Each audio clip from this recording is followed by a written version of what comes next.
Donc on a des classes de techniciennes, puisqu'on n'a pas beaucoup de techniciennes dans nos équipes et on souhaite développer ce métier-là.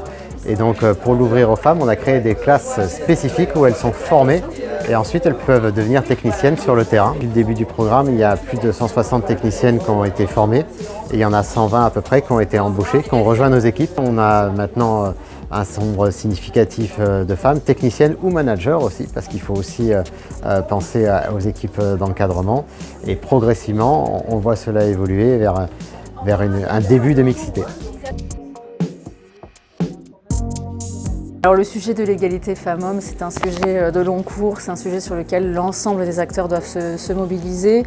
On progresse notamment grâce aux lois en France qui impulsent à la fois des obligations légales pour les entreprises, dans les conseils d'administration, dans les comités de direction. Aujourd'hui, notamment par la loi Copé-Zimmermann, on est à 45% de femmes dans les conseils d'administration. On pensait que ça allait ruisseler vers les comités de direction, les comités exécutifs, ce qui n'est pas encore le cas. Et la loi RIC 5 qui a été votée en décembre dernier va encourager les entreprises à arriver à 30% de femmes dans les comités exécutifs d'ici 2027 et à 40% d'ici 2030.